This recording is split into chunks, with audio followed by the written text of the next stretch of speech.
You are listening to KLRN Radio, where liberty and reason still reign.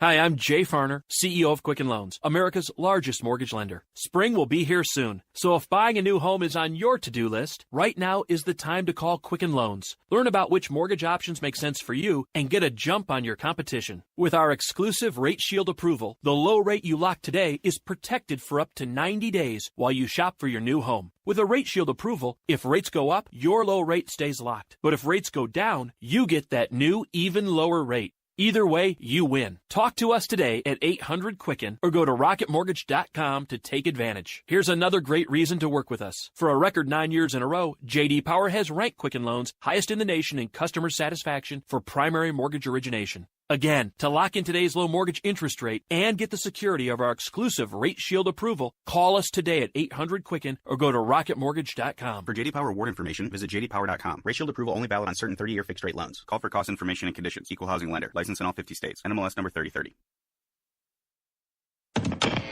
Hi, welcome to the Subway ad for the new Sesame Ginger Glazed Chicken Signature Wrap. How would you like it? I'll take a... Sports announcer at home? Yeah, how'd you... We just know. My wife picks up the new Signature Wrap. It's got double the rotisserie-style chicken mix with a sesame ginger glaze. She appears annoyed at me, but she shrugs it off. Those sweet and savory flavors are calling her name. She lifts the wrap and... she takes the bite! Incredible! And now she's closing the door on my...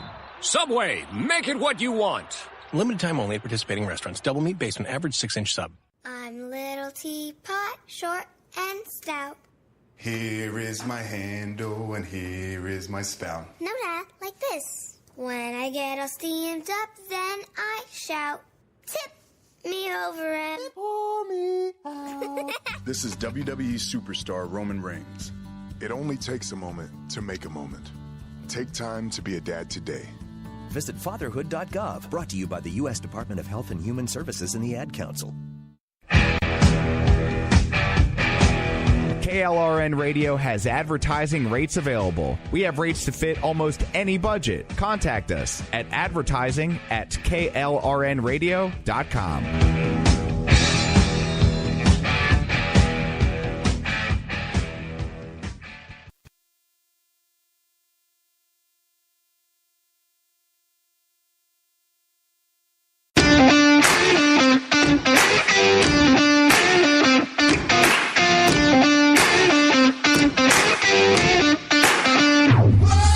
Hello, everyone, and welcome back to The Lone Conservative. Now, today I have a really special guest on for you today. And you know, I always say that I have a special guest on, but today it actually is a special guest. Notorious Twitter crazy cow lady and caseworker in the U.S. Senate, and she's also won a few beauty pageants. Brooke Doss, thank you so much for coming on. Thank you so much for having me. So the thing that I wanted to talk to you about, and as always, I just want to jump right into it, is I've seen on your timeline a few times on Twitter that you work with special needs people, specifically special needs kids, and it is really heartwarming to see. I know we discussed that we were going to talk about kind of how the left is seeing these individuals as not just genetically inferior, but people who deserve to be aborted, that if you don't want to trouble yourself with the burden of raising a special needs kid, then you have every right to kill it when it's still in the womb. And I kind of just wanted to get your perspective on this huge cultural shift that's coming with the left kind of spurring this whole movement of, oh, I want to abort a baby, not just if it's going to be convenient to me, but if it's something that I see as inferior to myself. Right, absolutely. And the reason why I started tweeting about that topic in the first place was because I saw the interview with CNN's Alison Camerota, and one of her statements, it was just a very clear, almost, I don't even know how to describe the question she asked. She asked, why would you, to the person she was interviewing, want a family to have a child with a severe disability? And it just struck me as so insensitive is not harsh enough of a word, but as somebody who has, like you said, I have taught kids with disabilities. I've actually taught dance classes to kids with disabilities. And I've worked with kids with autism, Down syndrome, kids that were confined to a wheelchair, kids that couldn't speak. And first of all, they were able to take a dance class and they were able to learn to dance, which is kind of getting off topic, but the point is that just because somebody has a disability and has different genetics does not make them unfit for anything. It doesn't make them inferior, and it certainly doesn't take away their value and their right to live. And when I saw she asked that question, it broke my heart because I've gotten to know those kids. I've gotten to know their parents. And obviously that's very, very small sample. I mean, I worked with maybe a total of 50 kids over the years that I taught, but their parents are such incredibly strong, courageous people that are so proud of their kids that I know can't imagine their lives without their kids. I mean, I can't imagine my life without having taught their kids. And I only saw them once a week for a couple of years. So to say that it's okay to end a life because it is different or because it'll be challenging, it's not only obviously horrible toward the child that you're planning to abort because it's not convenient for you, but it's also kind of a slap in the face, I feel like, to parents and to women. You know, the left talks a lot about women's rights and feminism and empowering women. And if we're going to be empowering women, I feel like the way to do that is not to tell women that they're too weak or they're incapable of raising a child that's different or maybe a little more difficult to raise than another child because they have special needs, but to tell women that they're strong enough and they're courageous enough and they can do it. It's something that is really sick to me as well. And I've seen the European left specifically, they've taken up this mantle. If you look at Iceland, for example, there's hardly any special needs individuals left there. Essentially, most of them are aborted before they can be brought into the world. It's a really sad sight. And it's something that a lot of people argue, including Supreme Court Justice Clarence Thomas, including a lot of people on the right. It's something that we argue that it's essentially eugenics. And for the left to not really admit that it's eugenics, or to say, basically they'll say that it's eugenics, but they won't say the word eugenics. It's really shocking to me that they're embracing this ideology that has been embraced by the absolute worst groups throughout human history. Right, it is. And a lot of people don't want to talk about the fact that not just abortion, but we can go all the way back to the 19 teens, 20s, and 30s when eugenics was a big movement in the United States. And talk about Planned Parenthood's founder, Margaret Sanger. I mean, birth control was initially introduced as a way to rid society of people that, as she said herself, were deemed unfit. She thought that eugenics was the most adequate and thorough, these are her words, avenue to the solution of racial, political, and social problems. So essentially saying that all the problems in the world are because we're allowing people to have children that might be different, that might have, like we were talking about, special needs or genetic disorders. She also, you know, a lot of people don't want to admit the fact that she talked to the Ku Klux Klan. She was clearly racist. She talked about eradicating the, quote, Negro population. So this whole idea of birth control being a women's reproductive right and being a women's movement it's so much deeper than that. There's so much intrinsic the eugenics movement and racism embedded in it. And a lot of people on the left don't want to recognize that. And you brought up Clarence Thomas and what he said, and he was making that connection between abortion and eugenics and talking about Margaret Sanger and quoting her on some things. And one of the arguments I read in, I believe it was the Washington Post, there were some people talking about how wrong he was in making those connections and how historically inaccurate it was. But what they were saying was essentially that eugenicists were actually initially hostile to birth control because they knew that the women who would use it were the type of women that they would want to encourage to reproduce, so-called better women or upper middle class women.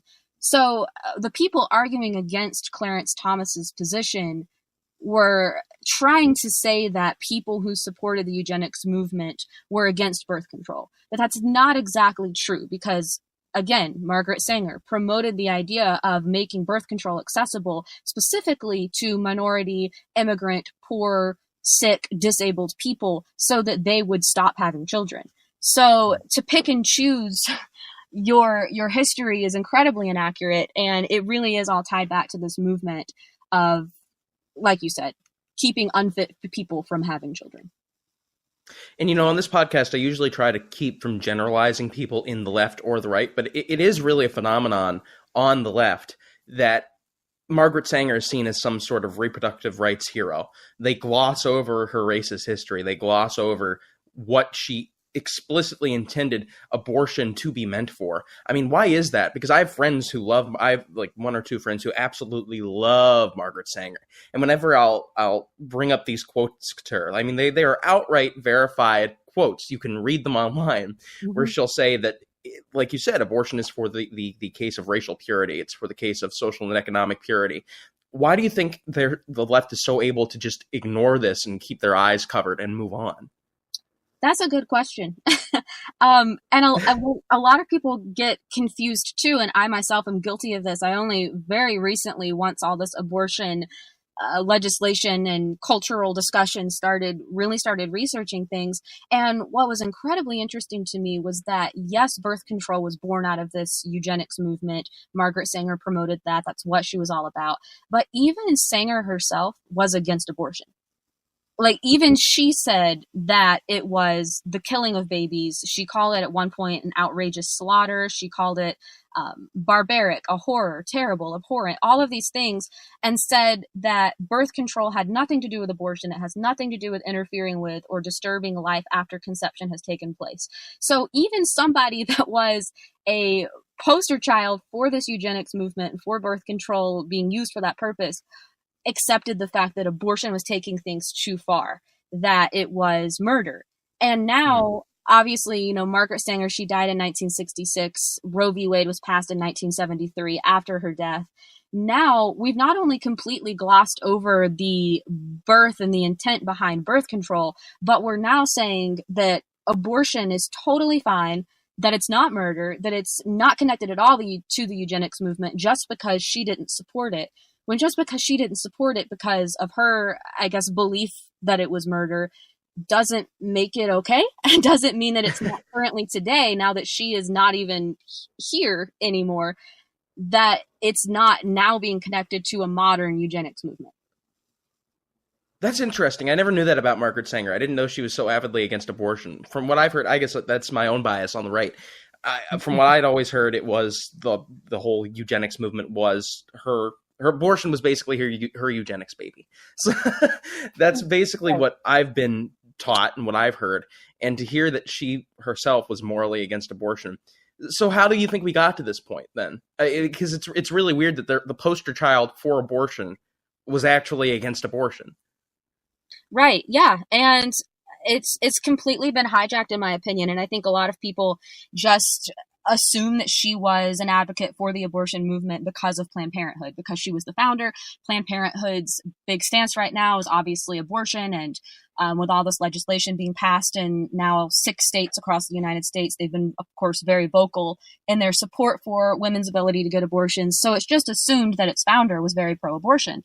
The question as to why we got here, obviously I can't relate to the women who are promoting this movement, but I think that a lot of it is just rooted in a complete misunderstanding of not only where this movement came from, but where it's going. Because saying that this movement is pro-choice takes away a lot of, I feel like, women's ability to make decisions about their own life. And that probably sounds completely, women that are pro-choice would not understand what I'm saying right now. So let me back up and explain. But obviously we've got pro-choice and pro-life, and we've got these two separate camps that you have to be in one or the other. You either want women to be able to get an abortion whenever they want, or you don't think that abortion should ever be an option.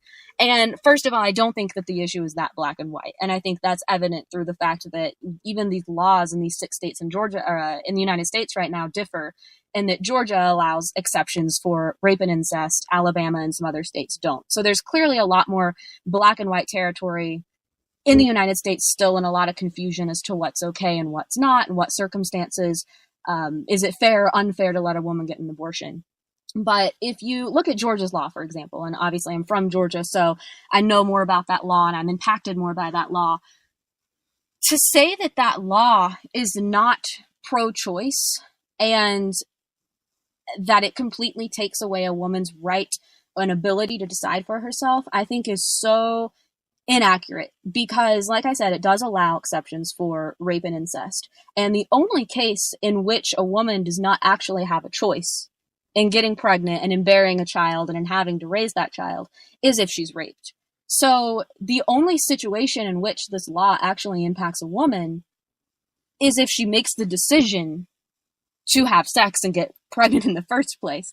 And so to say that this is anti-pro-choice, that's why I feel it's inaccurate, because I feel like we should be focusing more on sexual education and empowering women. Like I said, that if they do end up pregnant or their child has a disability, they know that they're able and strong enough to raise that child and to still go to school, for example, if they get pregnant, or to have a career and raise a child at the same time. I think we're really limiting women's abilities or beliefs in what they're able to do. And again, the fact that it's being labeled as pro-choice, when you make the decision before you have sex if you want to have a kid or not.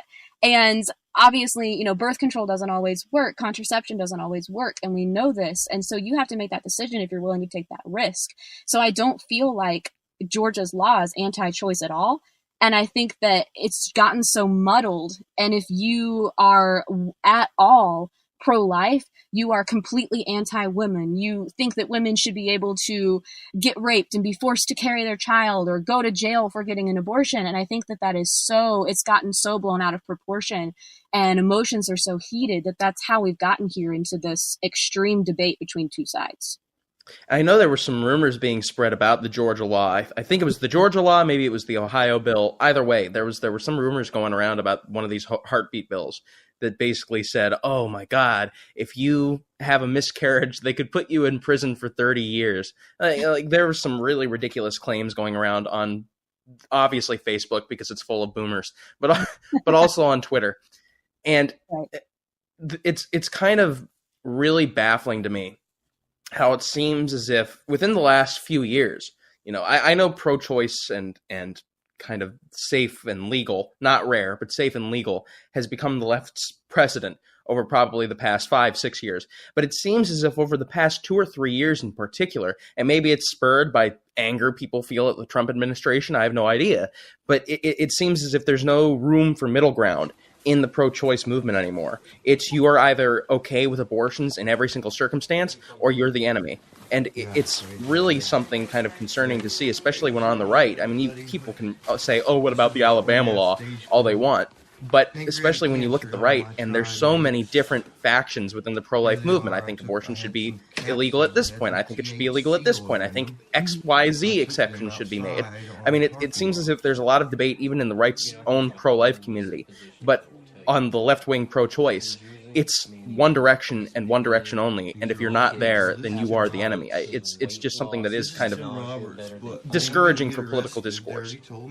Right, and I think that's such a problem with so many things in our political atmosphere in society today, is how there can be no black and white. You can't be in the gray area. You can't be moderate anymore. So it's really unfortunate to see that happen in any circumstance, but it's especially unfortunate to see it happen with something this, in my opinion, important. You know, you're talking about lives here. And so it's really sad to see. And you're right. I mean, I think it all comes down to whether or not you believe that life begins at conception, obviously. And there are a lot of people that are uncertain about it.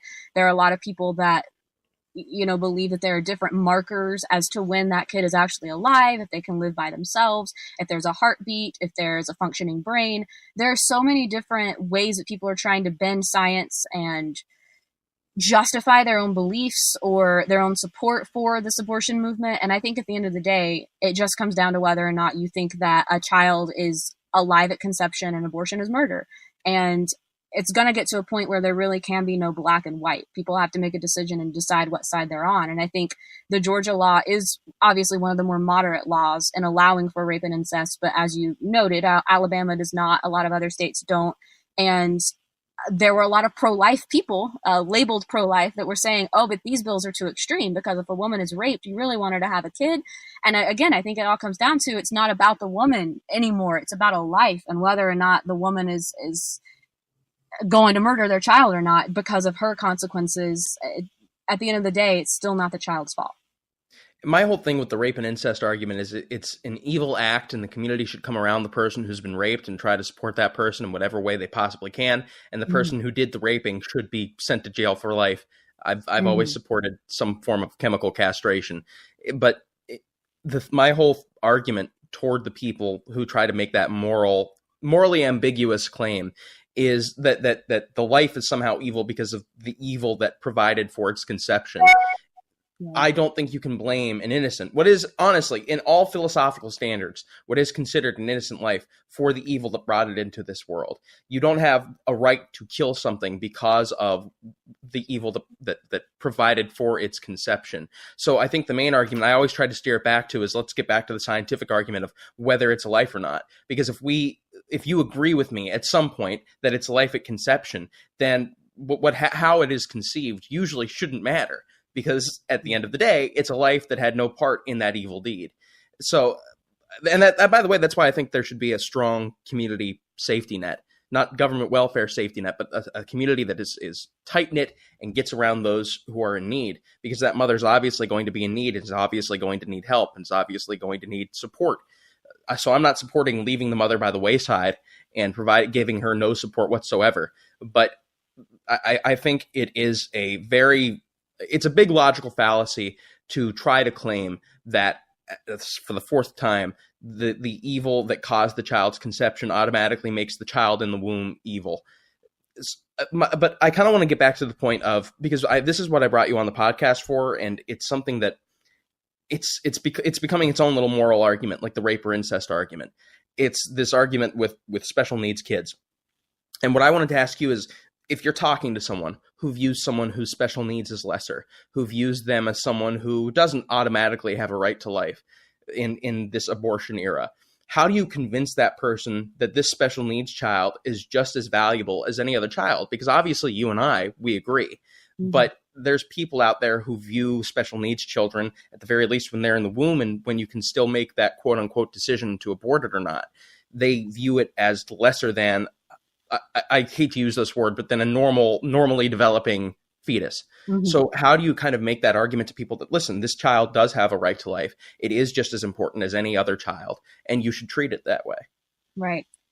I think it all comes down to the fact that all people are created equal and all lives are equally valuable. And whether or not a child has a genetic difference or a disability, or whether really in any circumstance, at the end of the day, every life is just as valuable as the next. And when it comes to children with disabilities specifically, like as you mentioned, I've taught them, I've been around them, I've done a lot of work with Children's Miracle Network hospitals. I've seen tiny babies that were born prematurely. I've seen kids with a number of diseases and illnesses and disabilities, and they're so inspirational.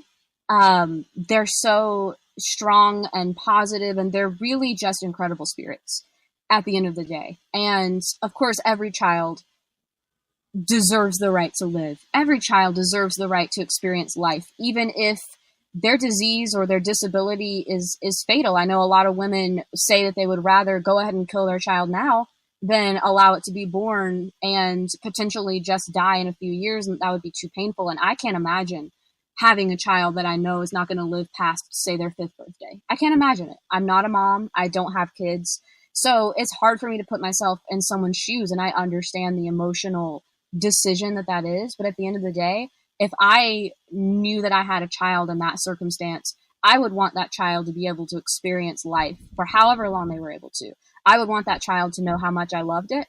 And I just think that we need to look more at the human side of things, not just all about my conveniences and what I want and what's going to be best for me and my career and my life, but really just think about the fact that if you bring a beautiful child into this world, it doesn't matter what genetics they have. It doesn't matter what disabilities they have. They're a beautiful human life and spirit that deserves a chance to live. Yeah, and I totally agree with you. I mean, I don't really have any more questions on the whole argument of special needs children, because I think we covered it quite well. I would have to ask you, though, and I've never asked a guest this before, so I'm playing devil's advocate for the first time here.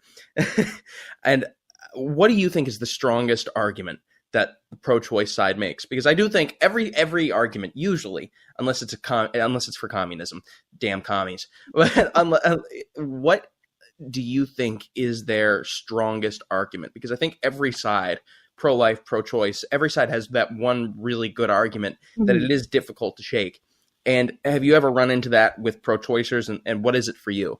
Yeah, their best argument is that women should be allowed to get an abortion if they're raped because it's not their choice. They didn't decide to get pregnant. They don't want to be pregnant. It was a traumatizing experience, and it's one that I can relate to. But as a woman, I would rather only live with the trauma of being raped than live with the trauma of being raped and having to make the decision to abort and then following through with that decision to murder my child. But it's a strong argument, and it pulls a lot of women in that have experienced not just full-on rape, but sexual assault, who have been in scary situations, who have had that thought run through their mind of what happens if I'm raped? What happens if I get pregnant? I'm not ready for this. It's a strong argument. And that's why, you know, right now, while things are still so heated and there's still so much emotion on both sides, I was glad, honestly, to see Georgia kind of easing into things and allowing that exception and showing that we're not anti-woman, we're not anti-choice, we are just pro-woman and pro-life. But I do think that's the strongest argument, and it is going to be a hard one to overcome. Unfortunately, I feel like rape culture is more prevalent in our society today. A lot of women are afraid to speak out about it and report it still, even though thankfully society is changing somewhat. But it's a strong argument to make, and it's an emotional argument for women. So with that concept of rape culture, I've actually heard more and more people making the argument that it's a prevalent thing lately on the left and the right. And I kind of wanted to gauge your definition on what rape culture exactly is, because I feel to both sides it means something totally different. Like, you'll use the same phrase, but it's to the left it means one thing, and to the right it means something else. Like, I know Kimberly Corbin kind of describes toxic masculinity as something different from how the left describes it. So right. What's your kind of personal definition of rape culture? You know, there's always been in our society, and again, I don't particularly identify as a feminist, and I'm not in the all men are evil camp by any means, but there's still definitely a trend in our society that has existed as long as anyone can remember of disrespect for women. And I feel like, especially in today's world where our society is so rampant in, I would argue, immoral things. I guess I'm going to sound like a boomer right now, but, you know, a lot of millennials, there's this culture of partying and drinking and drugs, and it leads to a lot of bad things. And I've seen situations, I've been in situations, I have friends who have been in situations that could have totally been prevented. And so I think that it's more about just an overall recklessness, and it's not, women aren't ever at fault for a rape, but I just think that the situations we put ourselves in and the way that our society has become, it's very easy to be in those situations. And when you see men like Brock Turner getting a tiny sentence, or, you know, getting community service for raping a woman, brutally raping a woman, but then you have other people who are committing way less serious of crimes, or crimes, drug crimes or otherwise, that don't harm anyone, completely nonviolent, and they're getting harsher prison sentences. It just goes to show that we still have a problem. Somewhere along the way, we still haven't figured it out. And until we figure it out, we're going to continue to see an increase, or at least a sustained presence of this culture. My whole issue with and it's not the rape, I agree with you. My whole issue, though, with the kind of it's never a woman's fault rhetoric, while I think it isn't, I feel it's used in a way that negates, like for example, don't go to a frat party where they're known to roofie girls' drinks. It's not your fault if you get roofied, and it's not your fault if you get raped. That's an awful, awful thing to happen to anyone. And I would, again, I support some form of castration for those individuals. But at the same time, I feel it negates the fact that there are things you can do to avoid getting yourself into a dangerous situation. It's kind of, if you've ever seen Malcolm in the Middle, there's this one really funny scene where Hal wants to prove how tough he is. And he goes through the ghetto with a huge wad of cash, screaming about how much money he has, wanting to get mugged. It's like, is it his fault necessarily if he gets mugged that someone else went out of their way to commit that crime against him? No. But at the same time, it's kind of that you can do things, or you can engage in certain safe actions that help lessen your risk. So while Hal wanted to get mugged, so it's not the best analogy, it's the only pop culture analogy I can really think of, I think there are things that women can do to avoid getting into these situations, like, for example, not going to that frat party where there's known frats on campus that roofie drinks, or not going to keeping an eye on your drink at a club when you're with friends. And it's something that you shouldn't have to do, by the way, but it's sadly something that you do have to do. But keeping an eye on your drinks when you're with friends at a club, because you know someone's going to try and come by and possibly put something in there. It's that sort of thing. So while I agree it's never the woman's fault, and while I totally agree with the feminists and everyone who says that, at the same time, I feel like that's the only thing they focus on, and they don't focus on safe actions that you can take to help avoid getting into that sort of situation. Exactly. Yeah. I mean, it all comes down to, if you know that culture exists, you know that there are terrible people out there. The fact that it exists and the fact that those people are terrible is not your fault, but don't put yourself in that situation. Don't hang with those people. Exactly. You explained it much better than I did in 10 seconds. It's always something that I'm nervous to talk about, because it is something that's true, but at the same time, you need to say to people there are certain safe actions that you can take that help you. But I agree with you on the rape culture front. I do think there needs to be some sort of criminal justice reform, especially in regards to rape. The issue that I've always seen, and I don't even think this is a rape culture thing, I think it's just sadly, not even sadly, because our legal system is something that's based on proof. It's something that's based on due process. And I feel as if a lot of rape cases, not all of them, but a lot of rape cases can be based on he said, she said evidence. And that can often be difficult for the criminal justice system, a criminal justice system which is often based on concrete evidence, to maneuver through. I mean, what do you think of that? Do you think there's any sort of way that we can kind of help rape victims get justice? Right. No, you're absolutely right. And that's one of the reasons why I'm actually supportive, again, of this Georgia heartbeat bill, because the only way that, or the only situation in which it is deemed legal to get an abortion is, of course, in the case of the life of the mother, but also in the case of rape. And I would hope that a law like that would actually encourage more women to report rape. I think that's the biggest issue. And I completely understand it. I think it's hard for people who haven't been in situations like that, or admittedly for men to understand, but I totally get why it's difficult for women to report rape and to come out about it and to talk about it, and the fear of not being believed. But the only way that we're going to overcome that he said, she said problem is to report it right away while there's still some sort of evidence. If you wait a month to report your rape, there's really not a whole lot that can be done to prove it. So I hope that more women start reporting right away and getting the help that they need right away. And I think it would also go past that to encouraging a culture of, even if you can't report it yourself, telling people about it right after it happens. Hopefully you have a support network that says to you, listen, I know you're trauma, because from what I've had a couple of friends, sadly, who have been raped, and I'm not going to name them, but how they've kind of described it is it's this really immense trauma. Like, you don't know what to do. You're kind of just shell shocked almost.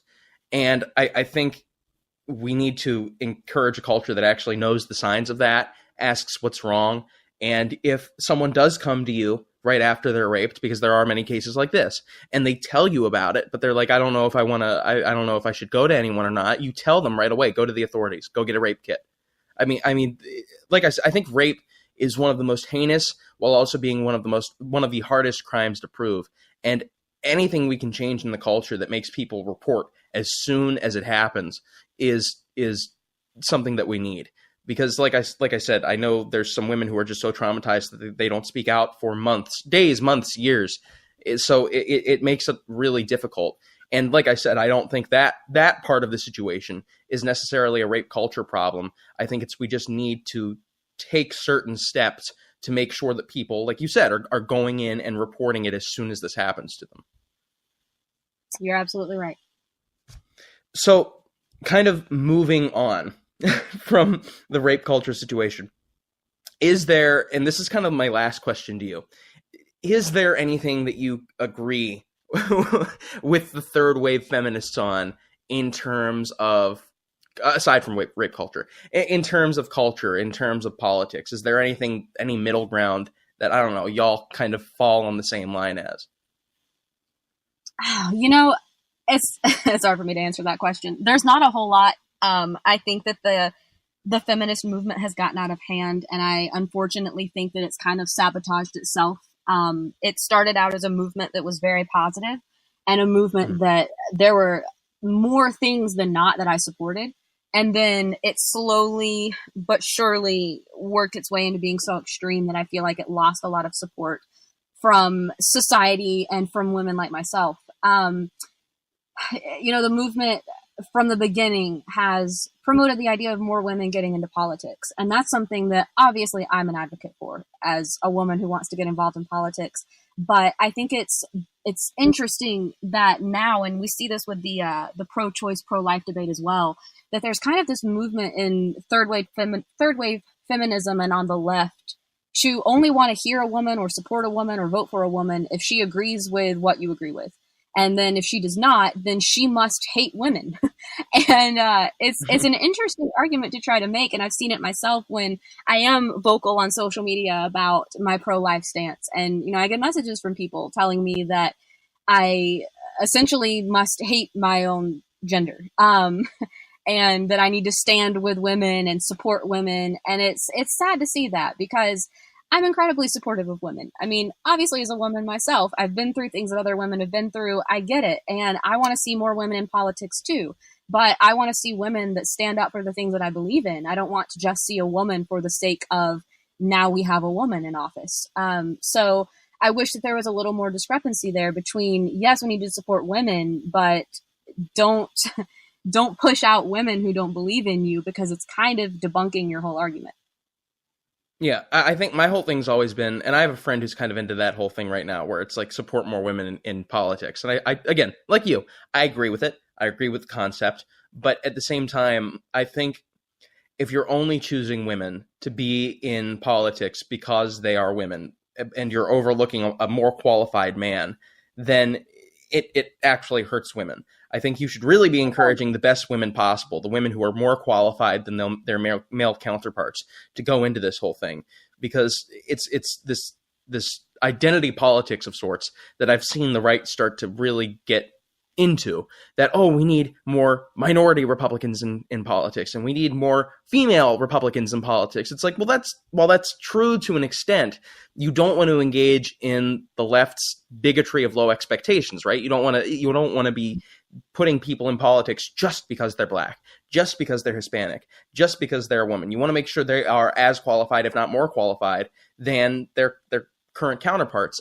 So I agree with you on that. And I think it's something that third wave feminists get half right. Like I said, it's just, I think they don't count for quality of the person.